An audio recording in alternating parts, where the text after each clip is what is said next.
A rainy spectacle as a cavalcade of colourful cars snaked their way into Morpeth's main street. It was the end of a 2,000-kilometre journey for fundraisers in 62 variety Club Bash cars, and several thousand people at the Morpeth Jazz Festival were there to greet them.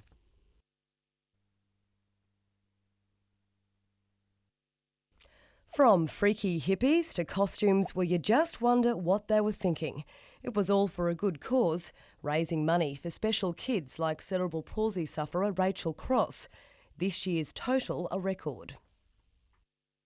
This year it'll be somewhere up around 300,000, which is a tremendous effort. It's like a travelling circus we are, and the kids enjoy it, we enjoy it as well, and we enjoy raising money for the children.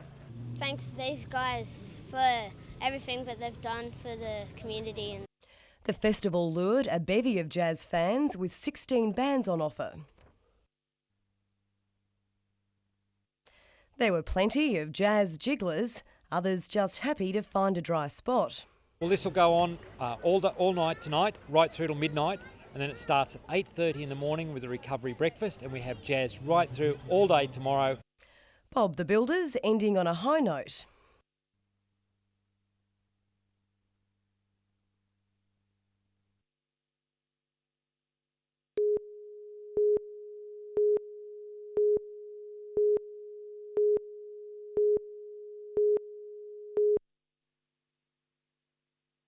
Make no mistake, it was wet at Musselburgh Golf Course, but somehow organisers still managed to complete the annual Norman von Nida Weekend of Golf. A championship devoted to the sport's up-and-comers, the Wanneroo Trophy showed off some of the country's best talent. Recently crowned Australian men's amateur champion Kurt Barnes lined up on his home course, fresh from senior state team selection. Australia's #1 female amateur champion Nikki Campbell was also showcasing her talent. In fact, there were around 15 state players among the three teams to contest the trophy in the 4-round tournament that ranged from 4-ball to stroke play. It was also a rare opportunity for the New South Wales Institute of Sport to go head-to-head with the Queensland Academy of Sport, while the Hunter Academy side also kept them honest. Watched on by the great Kel Nagel, it was on the putting green that Greg Norman's coach, Charlie Earp, was busy bringing along the next stable of stars.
The second rower opted against a shoulder reconstruction in the pre-season so he could play for the Knights.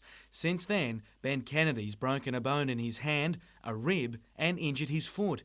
Then yesterday came this. My shoulder dislocated that much that my arm bone, whatever that's called, sort of cannoned into my shoulder and snapped my shoulder. Ruled out for at least 6 weeks, his Origin dream is over, while scans later in the week will reveal the full extent of the injury, with fears it could be season-ending. I don't know what's going on. Last year, before the grand final, I said a prayer that if he lets me win this one, I don't care what happens in my football career, mate, so maybe he might be getting back at me. As Kennedy got the bad news, Matt Gidley's was indifferent. The centre included in the Blue squad, but will travel as the extra reserve. I'm not sure, I've never done it before, so I'm not sure what sort of happens, but I guess I'm just there to fill in if anyone's sort of not ready to train or play. Everything Tamana Tahu seems to touch these days comes off. Even with his rise in the representative ranks though, his feet are firmly on the ground. This year one of my goals was just to be consistent and I think it's paying off, yeah. And the winger knows Queensland will make him earn every cent in Origin 2 next week.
The Adelaide Ravens train today knowing they have nothing to lose. Yet to win a game this season, the Ravens are willing to try anything to turn their season around. You can expect some surprises tonight. I suppose it's something the coach is thinking, we have nothing to lose.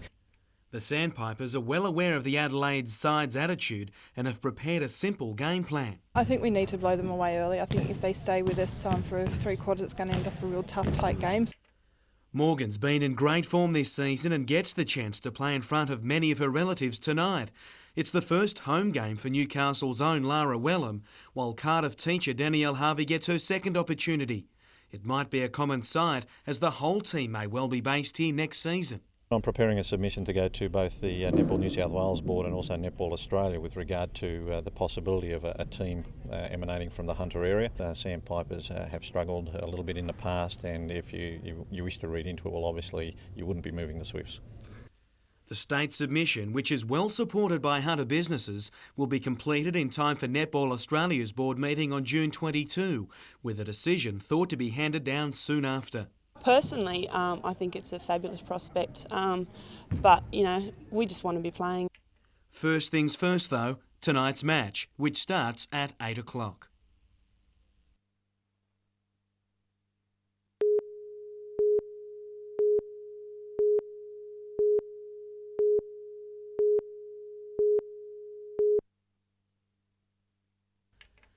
If it wasn't for that heartbreaking loss in Uruguay, Clayton Zane would be lacing up for the Socceroos at the World Cup rather than setting up to watch it tonight back at home. While keen to see his sports showpiece, it's hard not to think of what could have been. Especially look at the group Uruguay's in, and maybe Australia even had a slim chance of doing well in that group, so it's obviously a bit hard to take. But there is still plenty on the Socceroos striker's plate. After goal-scoring success at his Norwegian club, Belgium soccer giants Anderlecht recently bought the 24-year-old services in a $5 million transfer. When an opportunity like this comes, you sort of can't sit around and wait, so I grabbed it with both hands, and now I've got to get serious and get fit and do my best there.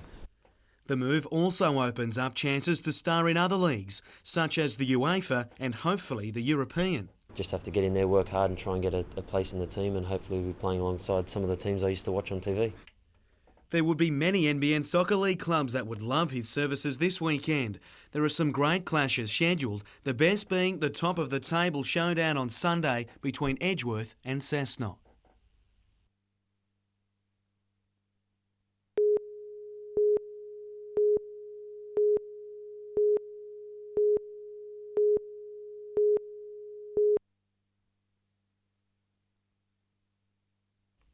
Looking like a crash-landed spaceship, the eco-pod on the corner of the New England Highway and Chelmsford Drive, East Maitland, is the most state-of-the-art fire station in Australia.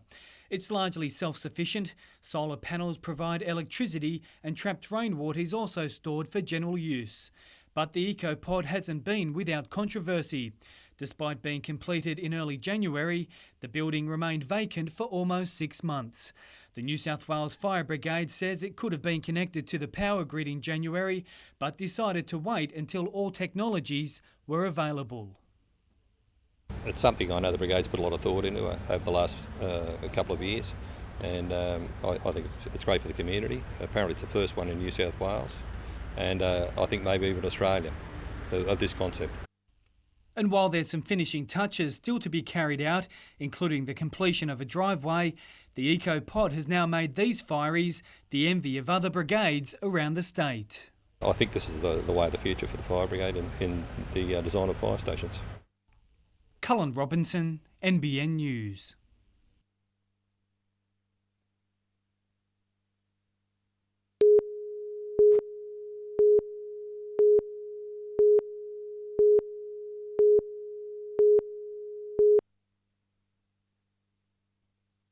It's considered such a good collection of rare Australiana that these buyers inspecting the bounty today had come all the way from Victoria. And just about everything in Dennis Taylor's collection, excluding the kitchen sink, is up for sale. It gets to be a real passion. Sometimes people say it's a disease and you just can't help yourself. The world's first exercise bike, which is really just a sharpener for an old sickle bar mower, is expected to attract plenty of interest, as is the oldest item in the collection, this willow plate that came to Australia on the ship Kate in 1856. But believe it or not, this unimpressive rabbit trap, one of 200 for sale, is expected to get the highest bid because of its rare markings. The auction begins at Oakhampton Heights near Maitland at 9 a.m. Cullen Robinson, NBN News.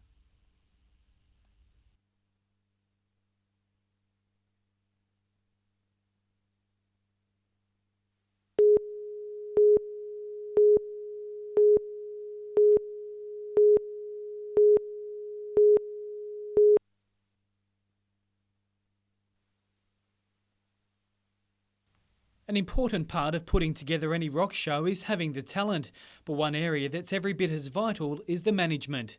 That's where these students from the Hunter Institute of Technology come in. They're enrolled in a course called Music Business. Having my own band, it's been fantastic for me just to, find out a little bit more about the business side of things. And in 2 weeks' time, the students will get the chance to put their knowledge to the test when they host a gig featuring up-and-coming musicians. If everyone pulls their weight, puts in all their ideas and works as a group, it comes together really smoothly. The Something on Sunday showcase starts at 5 p.m. at SJ's at Hamilton, with all proceeds going to the NBN Telethon. Cullen Robinson, NBN News.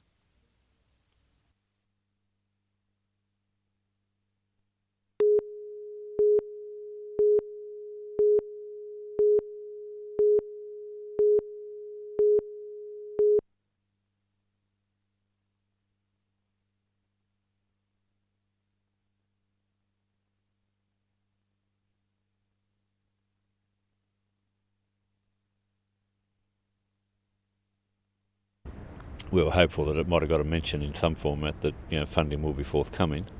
We're still confident of that.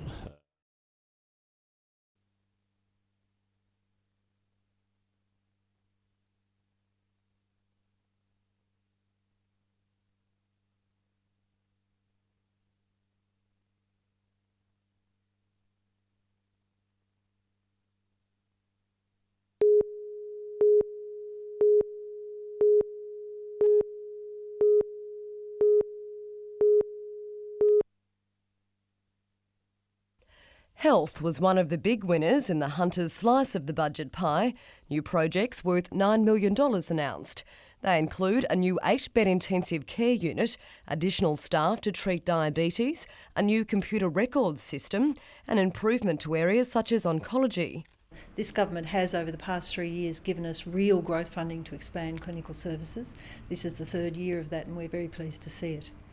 More than $88 million was allocated to improving Hunter roads, $146 million on transport, including 30 new buses for the Hunter. And while TAFE campuses fared well, Hunter economist William Mitchell says politicians left public schools and the unemployed out in the cold. They have somehow formed a view that this is the natural rate of unemployment, and nothing could be further from the truth. And I think that the political urgency tends to take short-run decisions and they're forgetting the long-run costs of all of this. And some have accused the government of pre-election pork barrelling over the multi-purpose terminal planned for the old BHP site. They are playing with people's lives and the future of the Hunter. The suggestion that it's a political stunt is not the case, and it will occur at a time when we work out how the land is going to be utilised and who's going to control it and how it's going to be developed. Vanessa Trezise, NBN News.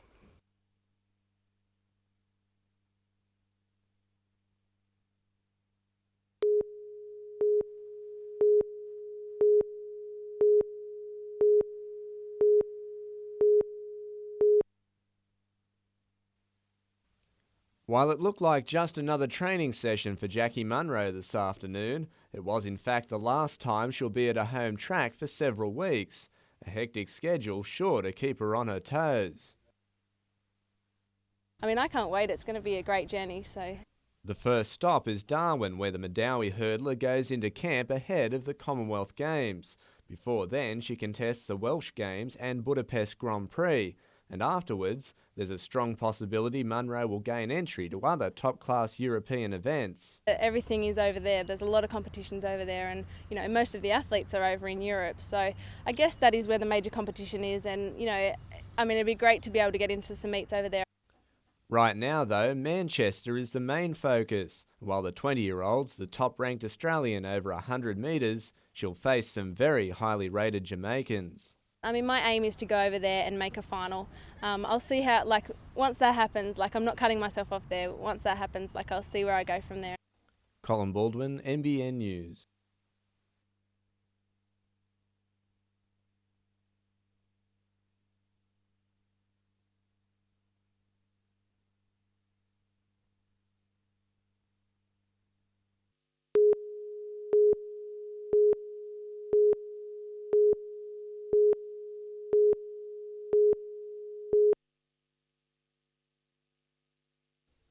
It's time for Newcastle United to initiate Plan B after it failed to lure Vaughan Coveney from South Melbourne.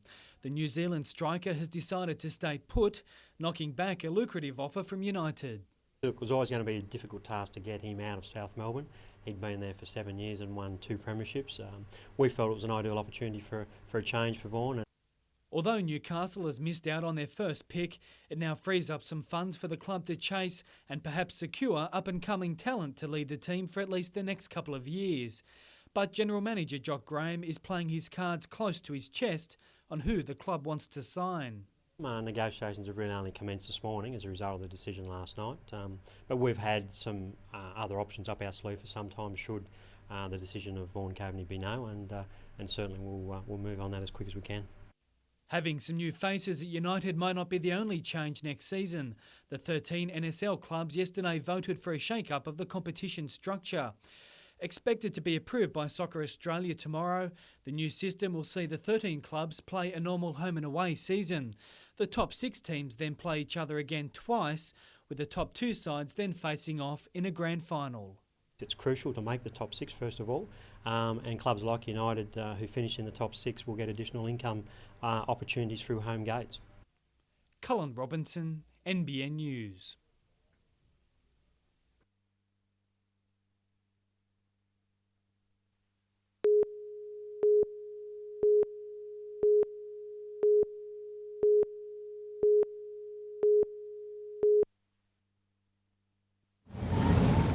It was during this daring protest, clutching onto the bow of a US nuclear warship on his surfboard in 1986, that Ian Cohen first made waves as a Green activist. 16 years on, and today he was endorsed to keep his position as the Greens' #1 candidate for the New South Wales Upper House at a meeting of the party's State Council in Newcastle. A public supporter of euthanasia advocate Nancy Crick, Ian Cohen wants a referendum at the next election, proposing a medically and legally supervised euthanasia trial. He says the families of terminally ill people have appealed to him for help. They have said to me personally, look, my wife was sick for years. Just knowing the medicine was there in the cupboard that we could use if we had to was often enough to just relieve the stress for the dying person. But a spokesperson for the Premier says it's unlikely such a referendum could become a reality due to a fundamental lack of political support. Meantime, publisher Sylvia Hale is the Greens' new second candidate. She was elevated to the position over male counterpart Ben Oquist under an affirmative action policy initially put forward by the Newcastle Greens. Vanessa Trezise, NBN News.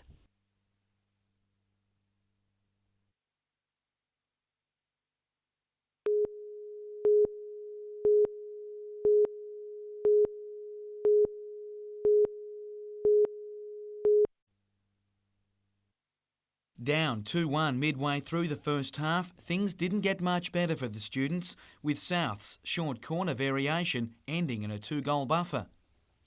Ahead on the scoreboard, but short on players, for a time at least, with one ordered to rest. But another short corner soon led to another goal, this time Sean Kelly smashing home for his team's 4th goal in the 5-1 win. That maintains a big lead on the field with 3 teams fighting for second.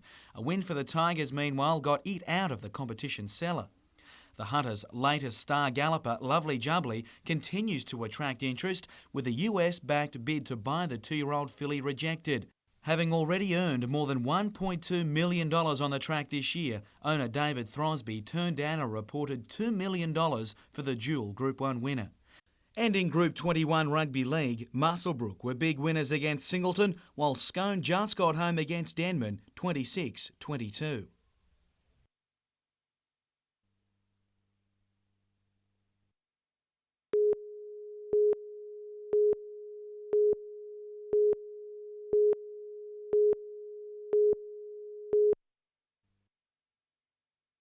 This isn't the type of garage Chris Giddens wanted to be parking his Mitsubishi Lancer in, but given the state of his machine, he had little choice.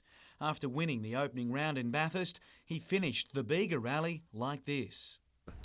It's not a pretty sight at the moment. Needs a new roof and rear quarter panel. Went over quite a few times, but it wasn't a severe roll. Luckily, looks can be deceiving.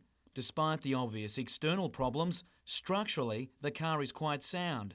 That doesn't mean it won't take a great deal of hard work to get it back on the road and on target to defend his production car class state title. We should be around about the top 5 still, so we're allowed to drop 2 rounds. So if we're only going to drop the 1 round, we've still got a fair chance of taking the series out again. The Coffs Harbour Rally is set down for July 6, with Giddens hopeful that will be enough time to get his car back looking more like this. Jim Callanan, NBN News.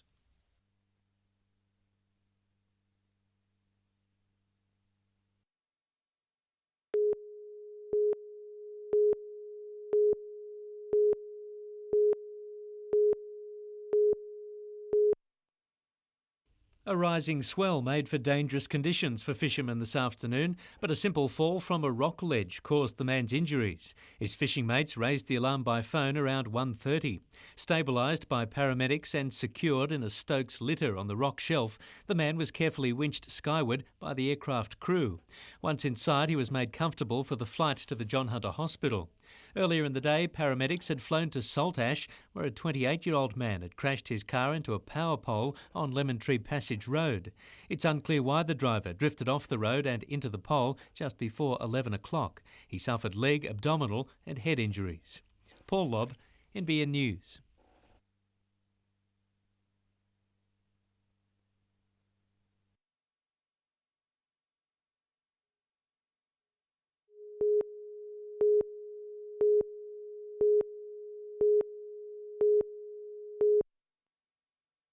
Colourful screen prints like this aren't usually the domain of the traditional Aboriginal artist, but the Maningrida women of northern central Arnhem Land have branched out into new media from their traditional art of weaving. These women have been introduced to, I guess, Western style art making materials over the last 10 years. So there's printmaking, things like silkscreen and etching, and also pastels. So I think they've just been let loose with it, and it's fantastic, the results. The art of bag weaving is also pictured in some of the works, which touch on a range of themes. Like with a lot of Aboriginal art, it's really very much about their land and their beginnings and their spirits and their food, their bush tucker. The exhibition, titled Bush Colour, is midway through a national tour and can be seen at the Lake Macquarie Gallery at Booragul for the next 6 weeks. Paul Lobb, NBN News.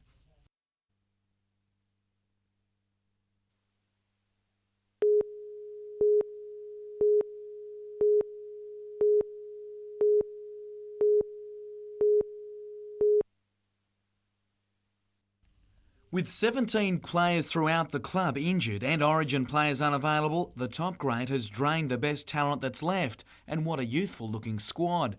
First Division hooker Luke Quigley earning his first-grade call-up and will start from the bench, while Dan Quinn is almost certain to step up for the injured Matt Parsons. We've got some young players that have been around for a while, and I think we're entitled to see them take on more responsibility.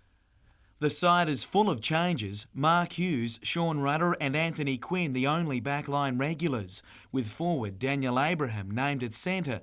A number of changes too in the pack, setting up a similar situation to the corresponding game last season. In that match, an understrength Newcastle held a huge lead, only to be rolled by the Tigers. Oh, there's no memories there, mate. Definitely not this weekend anyway. The reality is we've got to dust ourselves off and pick the best football team we can and take on the West Tigers, irrespective of what happened last Friday or what happened 12 months ago. Won't have a lot to do with what happens on Sunday. To fill all 3 grades, however, several Newcastle Rugby League clubs are being approached by the Knights to loan players. Yeah, we're not looking to disrupt anybody. We're just looking to fill a few holes. Good news for the club overnight, with Clint Newton signing on for a further 2 years. Jim Callanan, NBN News.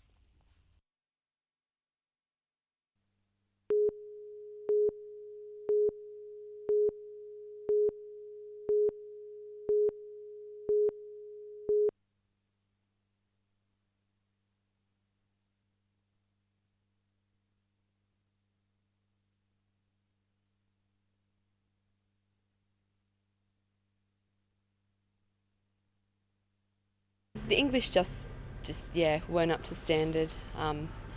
They were fast and short, but sort of our height beat them every time.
Well, the countdown is on to the State of Origin decide, and while it's a battle for state supremacy, it's also going to decide who's going to be the Australian captain. Now, as much as he doesn't want to talk about it before Wednesday night's big clash, Andrew Johns knows a big win and a good performance will elevate the kid from Cessnock to the ultimate job in rugby league. Now, I actually believe even if the Blues don't win, he'll still get the job and he'll have it for a long time to come. As for the game, Queensland have made 3 changes to their winning side from Game 2, and I believe it's only made them stronger again. However, statistics don't favour them at all. There's still the win at Stadium Australia, and out of the last 20 Origin series, The team that's taken game one goes on to take the series. Blues to win, of course. The Warriors' great season rolls along, and it's no wonder why, with Ivan Cleary leading the NRL points tally with 156 points. Clinton Torby, meanwhile, is also at the right end of the list for both tries and line breaks. Big man Ali Lauatiti is the number one offloader in that department. They sit in second position. They're the best attacking team in the competition, and it's no surprise that they've asked for an early extension to their licence. Now, they play the Dragons on Sunday, and I think they'll win again. Now, as for the rest of the week, Origin has drained tonight's match of many stars, but I still think Parramatta will roll the Roosters. The Storm, Bulldogs, Sharks, Panthers and the rookie Knights to win their games. Good luck with your tips. I'll see you next week.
These are the aircraft that have defended Australia for decades. And this could be the future protector of our skies, a Lockheed Martin F-35.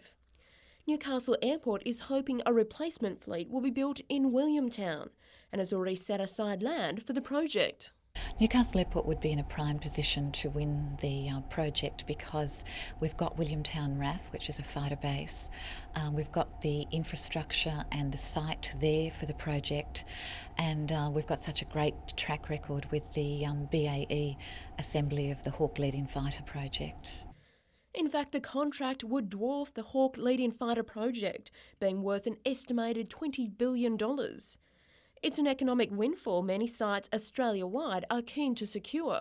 Several states, and including New South Wales, with Newcastle Airport and the Hunter, have already started talking to the prime contractors overseas. Lobbying of key defence decision makers has already begun, with both airport management and the Hunter Economic Development Corporation visiting Canberra today. The multi-billion-dollar contract to supply Australia's new Air Force has attracted 5 main contenders, including American firm Lockheed Martin. The Department of Defence plans to decide on a contractor by 2007 in order to start the replacement program in 2012. Tanya Carlisle, NBN News.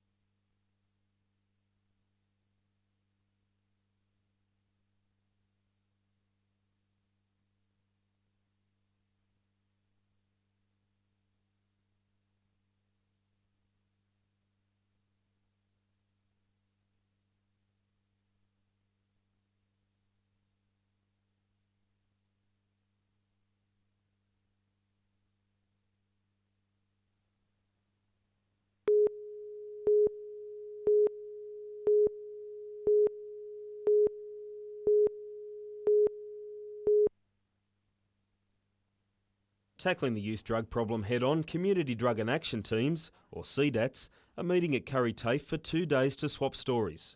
Made up of professionals and volunteers, around 60 CDATs are exchanging proven ideas and strategies that can be used in the broader community.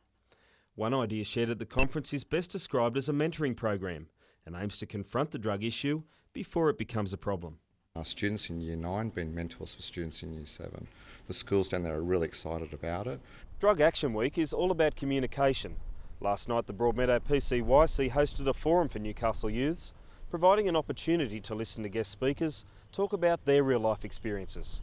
A member of the New South Wales Ambulance Service, Jodie Adams has seen it all firsthand. She recently lost her brother to suicide and sees the damage drugs cause on a day-to-day basis. And when offering advice, Jodie has a message designed to hit home. We all know that you've got access to whatever you like out there. If you're in that position now, get help, get some advice and say no and stop. Get help now before your lives are ruined. Stephen Mount, NBN News.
The concept of ageism and the treatment of the elderly headed the discussion at the annual conference of the Australian Institute of Health Law and Ethics in Newcastle today.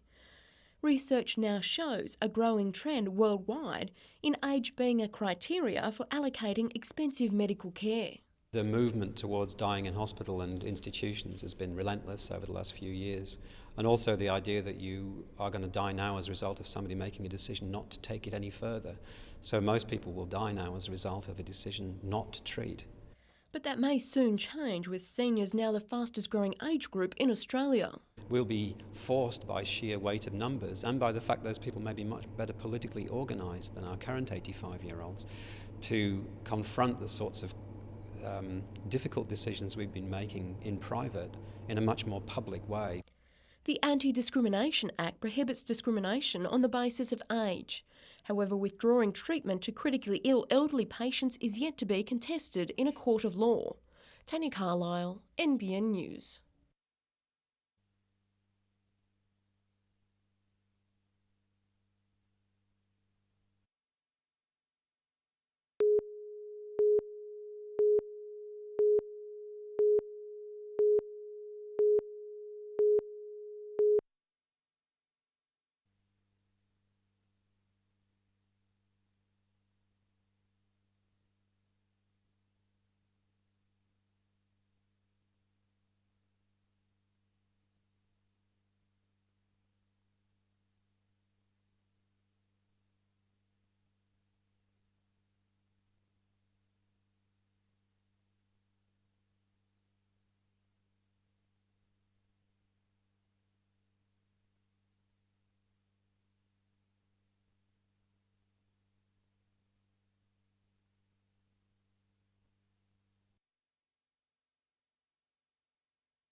One single donation of blood can help save the lives of up to 20 people.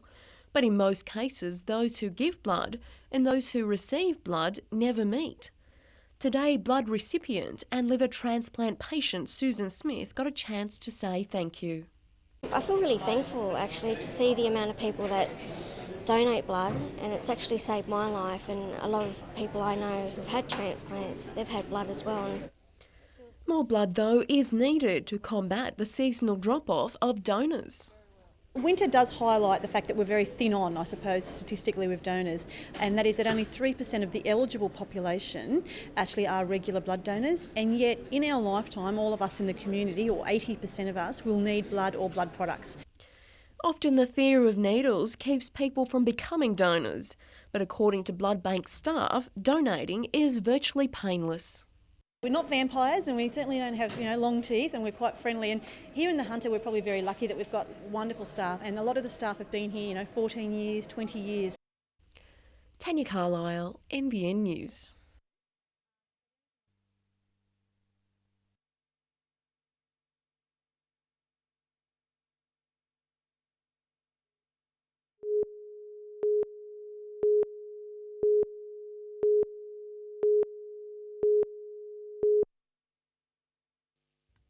In Max Lee's eyes, there was and still hasn't been any better 2-year-old runner than Luskin Star, and looking at the Gallopers record, who could argue? The year was 1977 and the amazing chestnut started the Golden Slipper equal favourite with the TJ Smith trained Blazing Saddles, but the Star is what they all followed. He gave Blazing Saddles probably 8 or 10 length start, like coming to the turn and won by 7.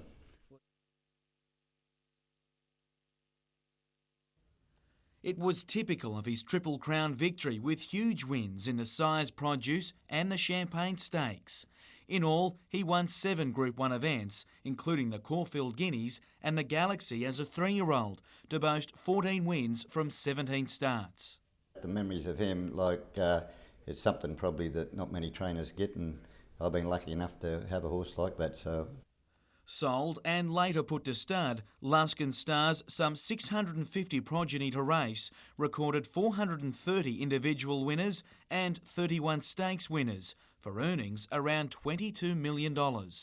But you can't put a price on what a horse meant to not just Lees, but to Newcastle racing, which was put on the world racing map with the Gallopers feats.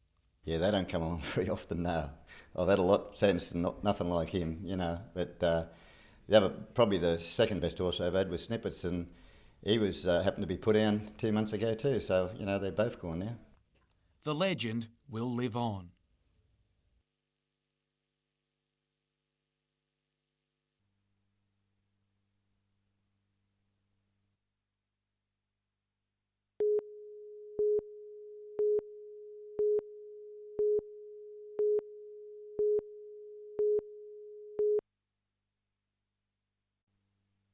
Bernie Roberts' love affair with Newcastle Speedway started at age 15 when he hitchhiked to the first meeting.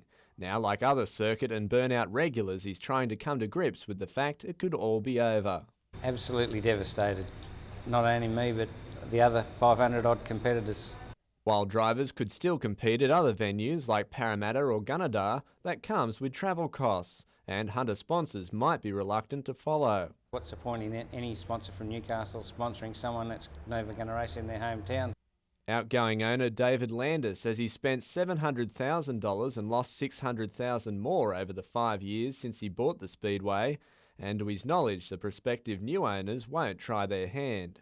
They'll take possession of the property at the end of this month, and it will not be run as a Speedway. It's a development site. Rising public liability costs are the straw that broke the camel's back. This year our public risk insurance is just under $100,000. Last year was $30,000. While the sale is yet to be finalised, drivers are already considering the possibility of setting up an alternative venue. The only way that anyone will ever get a speedway in the Hunter Valley region again is with state or federal backing, and we're currently trying to track down some of the politicians and see what help they can give us.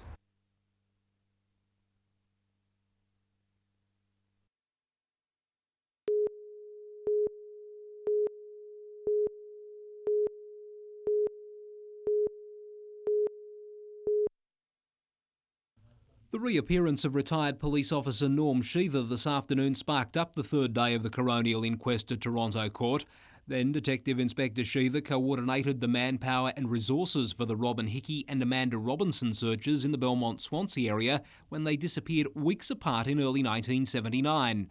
Both Coroner John Abernathy and his counsel assisting Patrick Sadie quizzed Norm Sheether to try and resolve who headed the police investigation of the searches and why it appears they were never completed nor reported to the coroner. When Mr Sheether was asked where the buck stopped, he nominated then Belmont Detective Sergeant Merv Squires. Coroner Abernathy told Mr Sheether he wouldn't accept that and questioned what the police service's commissioned officers were for. The retired officer later agreed to some extent the buck did stop with him because he was responsible for integrity and resourcing of the inquiries. Mr Sheether also agreed he could have forwarded a report to the coroner on the disappearances, but added he thought investigations were still being conducted in 1981. A suggestion the coroner and his counsel assisting rejected, with evidence showing they had petered out by late 1979. Gary Blair, NBN News.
And we've been working as hard on the salary cap in the last 2 to 3 months as we have on the football team. So it's very stressful and takes an enormous amount of time to get your head around it.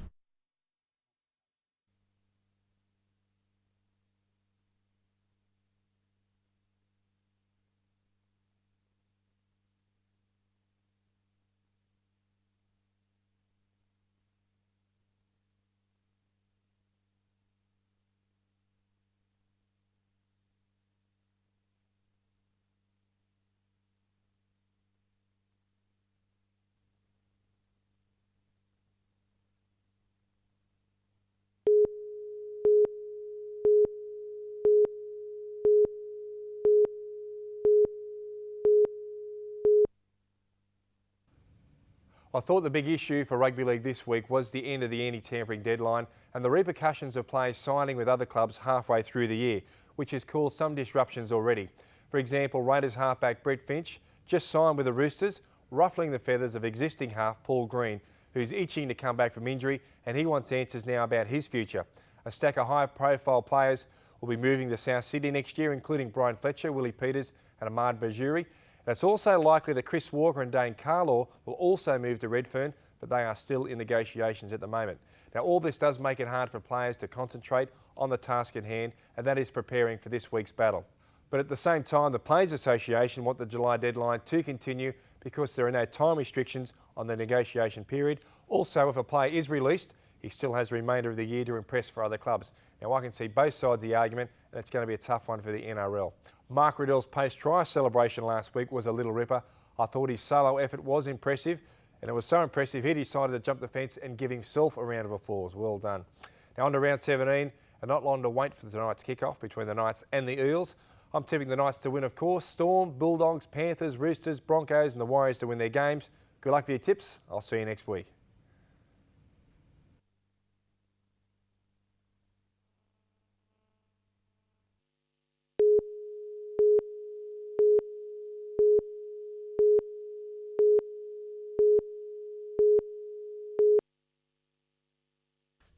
At the start of the final, only one thing was certain. The winner would be from Marks Point.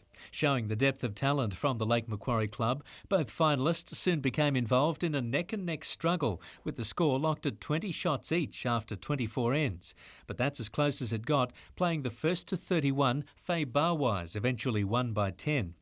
There was a slightly different pace at Glendale for the final day of the Hunter Secondary School's Athletics Carnival. Some 1,200 students from across the region hit the track and field for the event over the last 2 days, which determines who'll go on to contest the State Combined High Schools Championship held in Sydney during September. The current windy weather won't worry competitors in the state round of the mountain bike cross-country event at Killingworth this weekend. It'll be the tough terrain that'll test their abilities. A practice day tomorrow will be followed by actual competition on Sunday.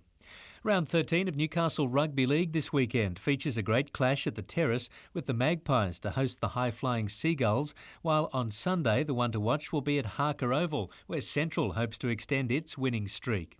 And the big rugby game for Newcastle and the Hunter will be Hamilton and Nelson Bay, with the Hawks losing just one player to country duty this weekend, making them hard to beat.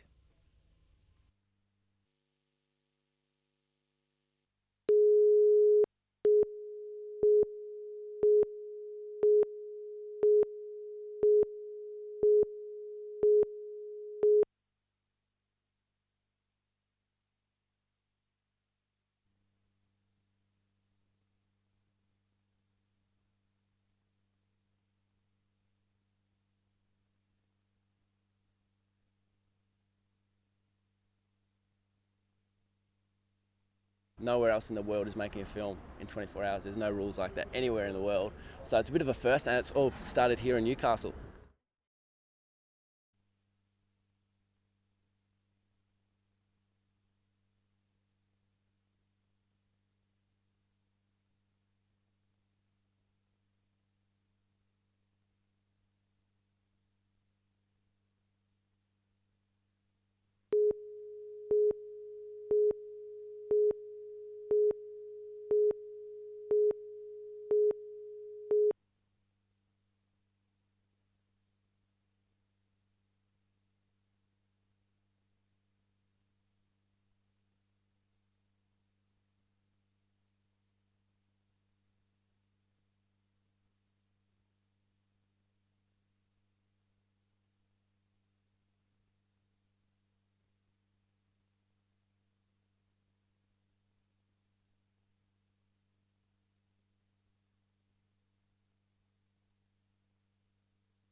Try and keep a track of your kids.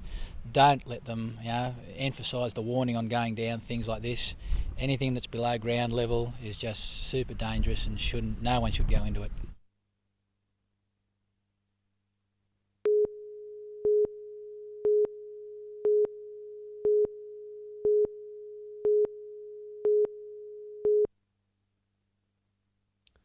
National Park croquet players are fed up and they're not going to take it anymore. All the nerd sports, they say it's croquet, but really I've only been playing 3 years and I adore it. It's got skill, it's got eye-hand coordination, and it's a thinking game too. So to prove their point, they invited some of the city's movers and shakers to try their hand. Club members partnered local councillors, media and soccer stars in a modified version of the game, each basically trying to put their ball through the correct side of the hoop and prevent opponents from doing the same. Although for the United boys, old habits were hard to break. We just got up then 6-1, so I'm very happy with the result. Would have been nice if we kept the clean sheet. There were even red cards for minor infringements such as noise to the more serious. I thought we can't have anyone hitting their opponents on the head with a mallet, it's just not on. The region hosts the State Open titles this September and the Nationals next year. Colin Baldwin, NBN News.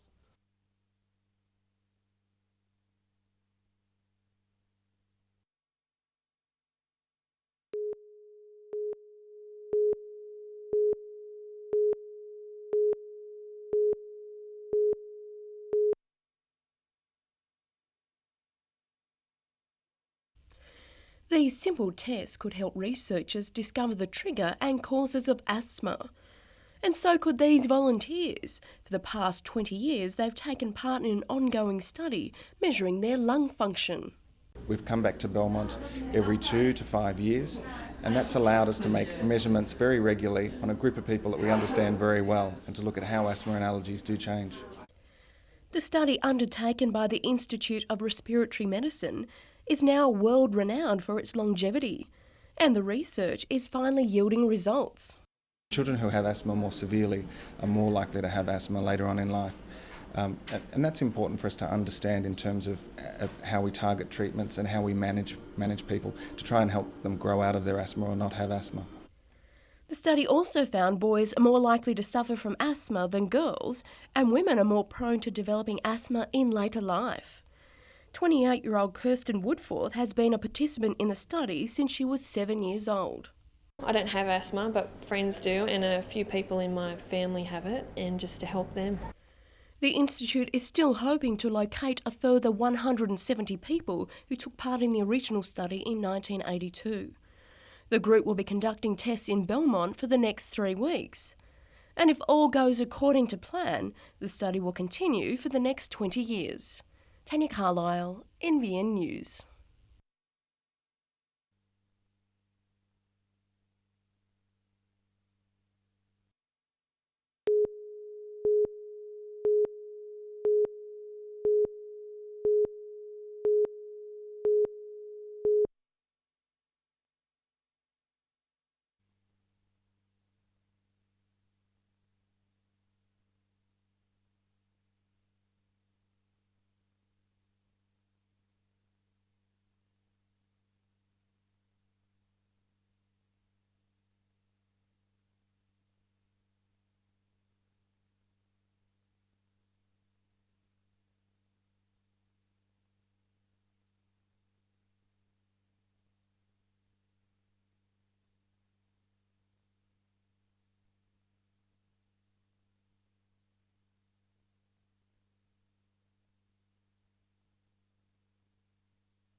The week-long Australian Medical Student Association conference has looked at many important issues, including euthanasia. But one of today's topics highlighted what could be seen as an embarrassing problem for Australia. Nair Brown spoke of Australia's poor record in improving the health of our Indigenous population. I think we are a fair distance behind the rest of the world. We actually have the worst health of an Indigenous population in a developed country in the world. Life expectancy for Aboriginal and Torres Strait Islanders is 15 to 20 years less than the general population of Australia, with 53% of men and 42% of women never seeing their 50th birthday. But what concerns the likes of the Australian Indigenous Doctors Association is that other countries with a similar historical past to Australia have managed to improve their situation. There are still health disparities in countries like New Zealand, Canada and North America, but they've managed to narrow the gap significantly in a relatively short period of time, and we are yet to see those same achievements. And although no one expects any quick fixes, Nair Brown believes greater access to education and health services with input from Indigenous communities will help bring Australia into line with its wealthy Western counterparts. Cullen Robinson, NBN News.